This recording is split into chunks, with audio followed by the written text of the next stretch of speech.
अस्सलाम वालेकुम। आज मैं आपको ग्लोबुलर हीम प्रोटीन्स के बारे में बताऊंगी। ग्लोबुलर हीम प्रोटीन में से की दो तरह की होती है कि हमारे पास मायोग्लोबिन और हीमोग्लोबिन होती है। वो स्टार्ट करने से पहले आपको थोड़ा सा हीम का स्ट्रक्चर पता होना चाहिए कि हीम का स्ट्रक्चर कैसा होता है। तो बेसिकली हीम का स्ट्रक्चर हमारे पास ऐसा होता है कि हीम में हमारे पास एक होती है पोरफायरन रिंग, ठीक है। एक हमारे पास होती है पोरफायरन रिंग। अब बेसिकली क्या होता है कि पोरफायरन रिंग होती है, पोरफायरन रिंग के बीच में हमारे पास एक आयरन एटम होता है, ठीक है। आयरन एटम जो होता है बेसिकली वो पोरफायरन रिंग से जो है बेसिकली 4 नाइट्रोजन बॉन्ड्स बना रहा होता है। एक यहाँ पे नाइट्रोजन होता है, एक यहाँ पे नाइट्रोजन होता है, एक यहाँ पे नाइट्रोजन होता है और एक यहाँ पे नाइट्रोजन होता है। और इसके कुछ एडिशनल बॉन्ड्स भी होते हैं हमारे पास, ठीक है। 2 एडिशनल बॉन्ड्स ये बनाता है हमारे पास, एक ऊपर बनाता है, एक नीचे बनाता है। जो बेसिकली ऊपर हमारे पास एक बॉन्ड होता है वो हमारे पास फॉर द ऑक्सीजन मॉलिक्यूल होता है कि ऑक्सीजन से जाके अटैच होता है, और नीचे वाला जो बॉन्ड होता है वो हमारे पास हिस्टिडीन के लिए होता है, ठीक है। ये यहाँ पे हिस्टिडीन जो है हमारे पास आके अटैच्ड होता है इसमें। तो बेसिकली ये हमारे पास थोड़ा सा हीम का स्ट्रक्चर हो गया कि हमारे पास वो फायरन रिंग होती है, बीच में आयरन होता है, आयरन फुल नाइट्रोजन एटम के साथ वो फायरन रिंग में बॉन्ड्स बनाता है। 2 एडिशनल बॉन्ड बनाता है, एक बॉन्ड जो है ऑक्सीजन के साथ बनाता है, एक बॉन्ड हिस्टिडीन के साथ बनाता है, ठीक है। नेक्स्ट हम लोग बात करते हैं मायोग्लोबिन के बारे में कि मायोग्लोबिन का स्ट्रक्चर कैसा होता है।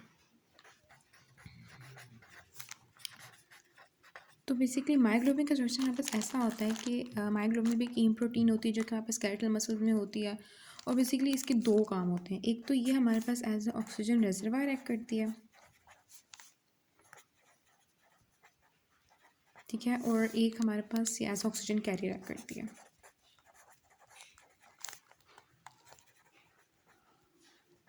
ठीक है। तो बेसिकली होता ये है कि इससे हमारे पास मायोग्लोबिन मॉलिक्यूल जो होती है वो सिंगल पॉलीपेप्टाइड चेन से मिलके बनी होती है, ठीक है।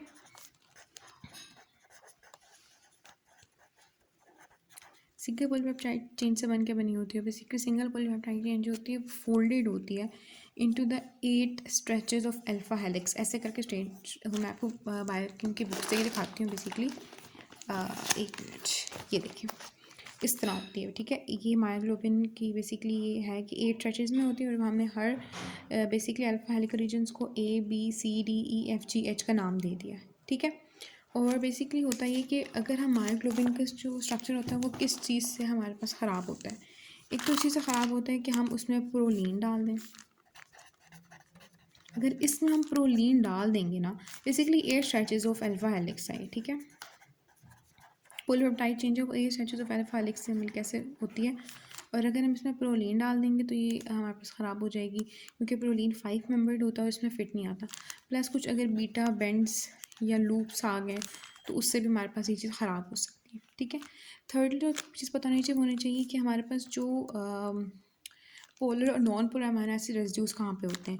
तो जो हमारे पास नॉन पोलर अमाइनो एसिड्स होते हैं ना, ठीक है, नॉन पोलर अमाइनो एसिड जो होते हैं बेसिकली वो हमारे पास इंटीरियर में पड़े होते हैं, इंटीरियर ऑफ मायोग्लोबिन में पड़े होते हैं, ठीक है ना। कहते हैं नॉन पोलर में क्या होता है, हाइड्रोफोबिक बॉन्डिंग होती है,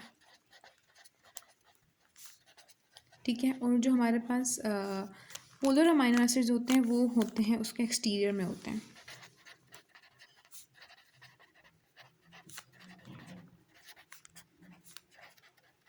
एक्सटीरियर ऑफ मायोग्लोबिन में होते हैं,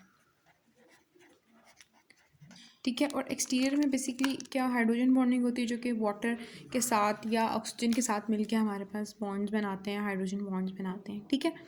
अब बेसिकली मैंने आपको बताया कि हीम कैसा स्ट्रक्चर कैसा होता है। जो हमारे पास हीम प्रोस्थेटिक ग्रुप होता है मायोग्लोबिन में, उसके बाद नॉन पोलर अमाइनो एसिड्स होते हैं। इनमें एक्सेप्शंस क्या होते हैं कि हमारे पास जो आयरन होता है, मैंने आपको बताया था कि वो 4 बॉन्ड्स तो अपने नाइट्रोजन के साथ बना देता है, लेकिन 2 एडिशनल बॉन्ड्स बनाता है। एक हमारे पास ऑक्सीजन के साथ बनाता है, एक हमारे पास बनाता है विद द हिस्टिडीन, ठीक है। तो बेसिकली होता ये कि जहाँ पे हमारे पास फॉर एग्जाम्पल यहाँ पे इसने हिस्टिडीन के साथ एक बॉन्ड बनाना है, ठीक है। और यहाँ पे हमारे पास बनाना है इसने ऑक्सीजन के साथ, ऐसा ही है ना। तो बेसिकली होना ये है कि एक प्रॉक्सिमल हिस्टिडीन होता है कि हमारे पास डिस्टल हिस्टिडीन होता है। जो हिस्टिडीन आयरन के साथ डायरेक्टली कंबाइन हो जाता है हम उसको कहते हैं प्रॉक्सिमल हिस्टिडीन। और एक मॉलिक्यूल होता है डिस्टल हिस्टिडीन कहते हैं हम उसको। डिस्टल हिस्टिडीन जो होता है बेसिकली वो बाइंड होता है, यहाँ पे बाइंड होता है हमारे पास, डिस्टल हिस्टीडीन का काम क्या होता है? डिस्टल हिस्टीडीन का काम ये होता है कि बेसिकली वो फैसिलिटेट करता है ऑक्सीजन के बाइंडिंग आयरन के साथ, ठीक है। ऑक्सीजन जब आयरन से बाइंड करता है तो ऑक्सीजन हिस्टीडीन उसकी हेल्प करता है, और ये बाइंडिंग जो होती है वो हमारे पास रिवर्सिबल बाइंडिंग होती है, मतलब आसानी से ऑक्सीजन जो है, जब भी हमारे पास ऑक्सीजन की ज़रूरत होगी तो आसानी से यहाँ से ये बॉन्ड ब्रेक हो जाएगा और मायोग्लोबिन ऑक्सीजन रिलीज़ कर देगा, क्योंकि हम कहते हैं कि ऑक्सीजन रिजर्वायर के तौर पर कहते हैं, जब भी ऑक्सीजन की कमी होगी किसी जगह पर तो मायोग्लोबिन ऑक्सीजन यहाँ से तोड़ के रिलीज़ कर देगा हमारे पास, ठीक है। तो ये हमारे पास स्ट्रक्चर था। अब नेक्स्ट वीडियो में आपको हीमोग्लोबिन का स्ट्रक्चर बताऊंगी।